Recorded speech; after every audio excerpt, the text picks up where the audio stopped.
It's been about 6 months since the DJI Mini 5 Pro was released, and in that time I've flown it a ton, gotten a lot of great shots with it, and learned some of the great and not so great things about it. So in this video, I'm gonna share my experiences with it, go over its pros and cons, and give you my thoughts on whether or not it's worth buying. So the first pro of the Mini 5 Pro is the video quality of its camera. This has the best ever camera on a drone this size. The 1-inch image sensor gives you great dynamic range and overall quality. It shoots in 4K up to 60 frames per second, has quite decent video detail and sharpness, obviously not as good as something like a Mavic 4 Pro with a way larger sensor, but again, best ever for this size of drone. It also has 10-bit color for better color grading flexibility. And speaking of color grading flexibility, it does shoot in D-Log-M color profile, which is a flat color profile, which is ideal for color grading, as well as hybrid log gamma and normal color profile. And the normal color profile is actually 10-bit as well, and is much better than on older sub 250 gram drones. And in fact, the normal color profile is actually good enough that you can get away with it for some even pro level shots if you're in a hurry and don't want to spend a lot of time color grading. Now, even if you are shooting in normal color profile, so you don't have to do as much color grading to get the best results, you still will want to grade your footage, which is why it's great that they've included that 10-bit color depth on the normal color profile as well. Another video related pro of this drone is slow motion. The Mini 5 Pro can shoot 4K up to 120 frames per second, and the quality is quite good. This is a fairly significant bump from the previous Mini drones, which if I recall correctly maxed out at 100 frames per second instead of 120. Now, you won't be able to get nearly as good drone shots as you've been watching in this video with your Mini 5 Pro if you're just using the default settings. So to fix that, I put all of my best cinematic settings for the Mini 5 Pro into a PDF checklist, and I'm giving it away completely for free, and link to download that is in the description. Another pro is the 2x 4K crop mode. The Mini 5 Pro only has one camera, which is somewhat of a disadvantage over other drones like the Air 3S with the telecamera, but it does have a 4K crop mode that crops 2 times into the sensor to let you get sort of a fake telephoto camera. And I was initially really skeptical of this. I thought,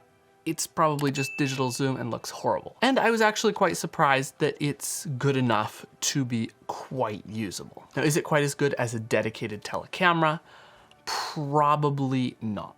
But I was surprised just how close it was to the 3x camera on the Air 3S when I compared them side by side. Although in real world performance, it didn't quite feel like it had as much detail as it seems to have in the side-by-side comparisons. The next pro of the Mini 5 Pro is its amazing low light performance. It's absolutely wild how well this drone can do in low light, even almost at night, considering how small of a drone it is. I've gotten shots all the way up at the max ISO that were clean enough that with a little bit of post-processing noise reduction, they were very, very usable. This is definitely not something that you're going to get with any of the previous Mini drones, and I've got to say I was very, very favorably impressed. Another pro is the photo quality on this drone. The 12 megapixel photos out of it are great. No complaints there. And it also does have the 50 megapixel mode, which is kind of fake 50 megapixels because it's splitting up all the pixels on the sensor to get more pixels. But it does actually increase the detail in your photos a fair bit. It's not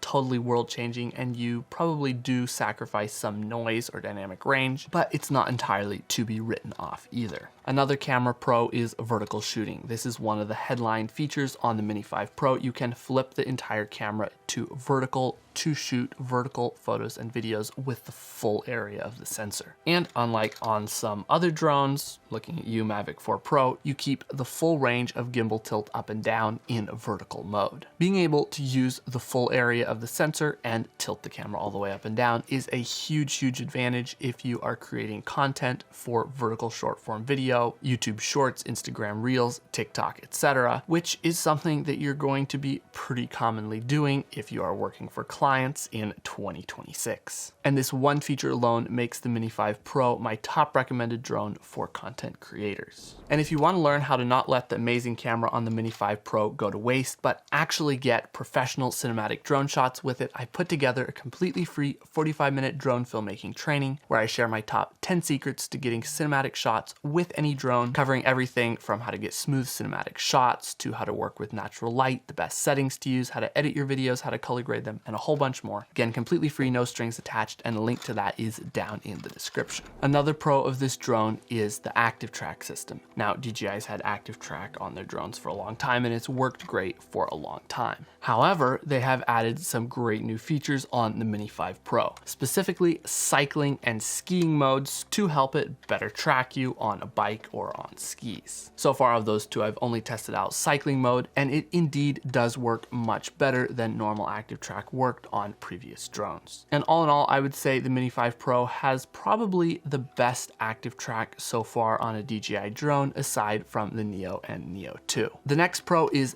dynamic home point. On previous drones, if you moved away from where you took off from and wanted to change where the drone will return to the location of your controller, you could do that. But if you moved again, you would have to go back into the menus and move the home point again, and it was just kind of a pain. But now on the Mini 5 Pro, we have dynamic home point, which will update the location of the home point in real time to wherever your controller is. And this works incredibly well. The home point has a very short update interval and literally follows your controller around in real time. This is something I've been wishing DJI would add for ages, and it's finally here on the Mini 5 Pro, so major pro. Another pro is obstacle avoidance. I don't really have a whole lot to say here, except it works, and works quite decently well. Probably a bit better than on older drones, but it's not absolutely game-changing. It's still not 100% bulletproof. It will run into stuff if there's a tree without branches on it or something like that. This drone's run into bare branches, I think 3 times with obstacle avoidance on so far. So it's definitely not bulletproof, but then neither have any previous drones been bulletproof either. And they have also updated the obstacle avoidance cameras so that they can see in much lower light, so you're less likely to crash into things when it starts to get dark. The next pro of the Mini 5 Pro is flight time. The flight time on this drone is very good,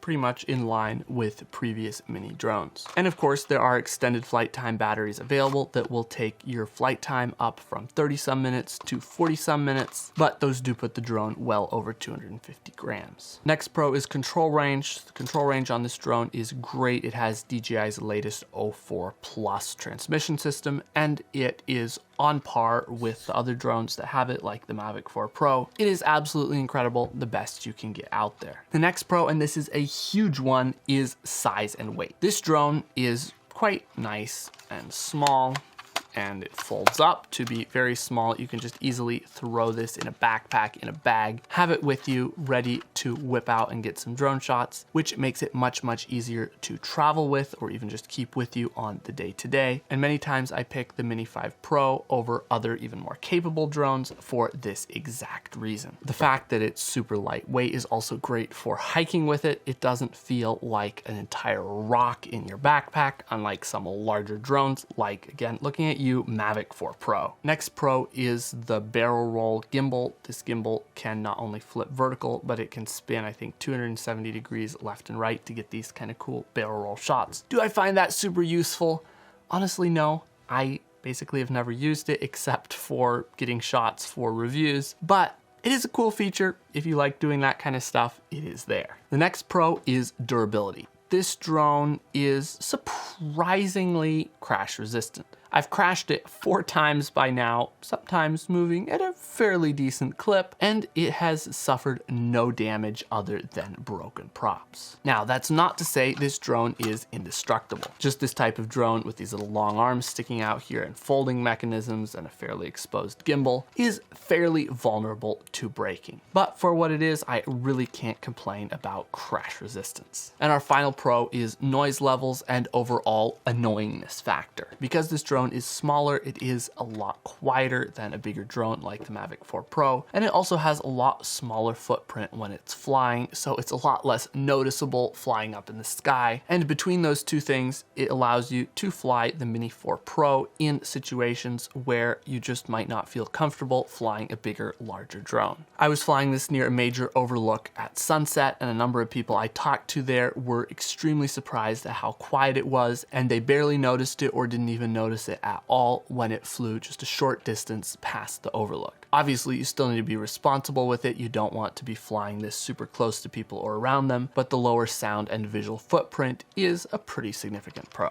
Now, as much as I do like the Mini 5 Pro, it's not all perfect. There are some cons that you really need to know about. And the first of those is wind resistance. The Mini 5 Pro doesn't do very well in high wind conditions, especially compared to larger drones like the Air or Mavic series. This is first of all because it's just smaller and can't fly as fast to counter the wind. And second, it's because it is a lot lighter and so it has a lot less inertia and gets buffeted around by the wind a lot more, even if it can technically hold its position. Now, it is actually fairly impressive how well the Mini 5 Pro does hold position in higher winds and how high winds you can fly it in. But if the wind is blowing very hard, this drone is definitely going to be jiggling around and bouncing up and down and left and right quite a bit. And so if you fly a lot in high winds, if you live in an area with really high winds, I would not necessarily recommend this drone for that. And the next con of this drone is speed. Now, the Mini 5 Pro actually does have a pretty significant boost in speed over previous Mini drones. It caps out around 40 miles an hour with the regular intelligent flight batteries and around 42 miles an hour with the larger extended capacity flight batteries plus. But it is still quite a bit slower than larger drones like the Air 3, Air 3S that caps out around 47 miles an hour, or the Mavic 4 Pro that can go all the way on up to 60 miles per hour. And the next con of the Mini 5 Pro is that it is slightly over 250 grams. This drone comes in around 251 point something grams, so it's technically not a sub 250 gram drone. Now, is this a huge deal?